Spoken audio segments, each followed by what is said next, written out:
বড় যে প্রত্যাশা সেটা হচ্ছে আমাদের সহকর্মী তুরাবের খুনিরা যাতে কোনোভাবেই পার না পায়, কারণ এই দৃশ্যটি আমাদেরকে খুবই পীড়া দিচ্ছে।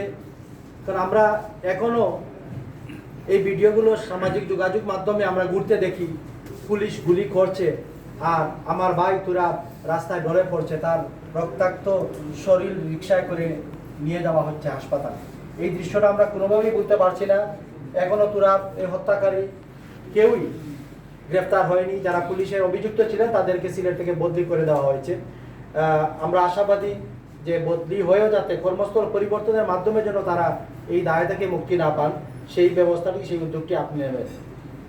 একই সাথে আরেকটি বিষয় হচ্ছে, ইদানিং আপনারা নিশ্চয়ই অবগত আছেন, আদালতে অনেকগুলো মামলা হচ্ছে, থানাতে অনেকগুলো মামলা হচ্ছে, যেগুলোতে দেওয়ার চেয়ে আসামি করা হচ্ছে। অনেক নিরীহ মানুষ আসামি হচ্ছেন, ঘটনার সাথে সংশ্লিষ্ট নন এমন অনেক লোক সেখানে আসামি হচ্ছে। এই সুযোগে আমাদের অনেক সাংবাদিকদেরকে সেখানে হয়রানি করা হচ্ছে, সাংবাদিকদেরকে আসামি করা হয়েছে। প্রায় 12-14 জনের মতো সাংবাদিক আমাদের আসামি হয়েছেন বিভিন্ন মামলায়।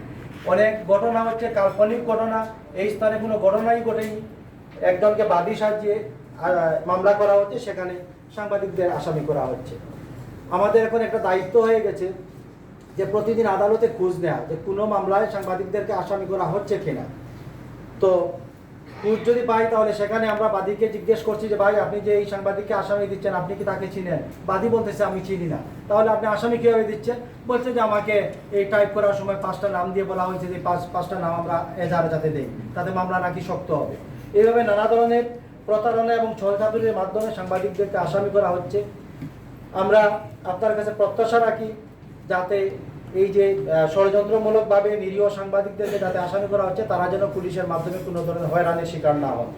যদি আমার কোনো সাংবাদিক কোনো ধরনের যদি অপরাধের সাথে সংশ্লিষ্ট থাকেন তার পক্ষে আমরা থাকবো না, কিন্তু আমরা বুকে হাত দিয়ে এটা বলতে পারবো এখন পর্যন্ত যে সকল সাংবাদিকদেরকে আসামি করা হয়েছে তারা এইসব ঘটনার সাথে কোনোভাবেই তারা সংশ্লিষ্ট ছিল না।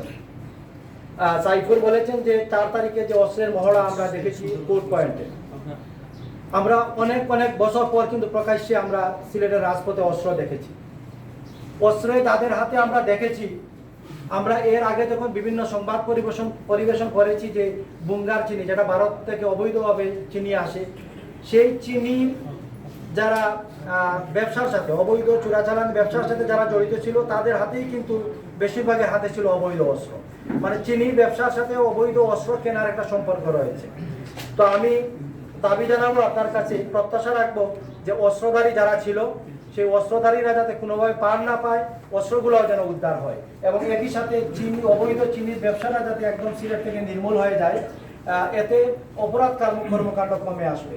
চিনির ব্যবসা যেটি ভারত থেকে আসে সেটা হচ্ছে অনেক কাঁচা টাকা উপার্জনের সুযোগ থাকে, সেখানে সে তার প্রভাব বিস্তারের জন্য সে অস্ত্র কিনে, যাতে আরেকটা গ্রুপের সাথে, তার প্রতিদ্বন্দ্বী গ্রুপের সাথে সে প্রভাব বিস্তার করে তার নিজের দখলদারিত্ব বহাল রাখতে পারে।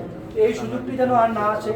অবৈধ চিনির ব্যবসা বন্ধ হোক, অস্ত্র যেগুলো অবৈধ প্রদর্শিত হয়েছে বা অপ্রদর্শিত আর অবৈধ অস্ত্র আছে সেইগুলো যেন উদ্ধার হয় এবং অস্ত্রধারীরা যাতে কেউই যাতে পার না পায় সেই প্রত্যাশা আমি ব্যক্ত করছি। জেলা প্রেস ক্লাবের পক্ষ থেকে আপনাকে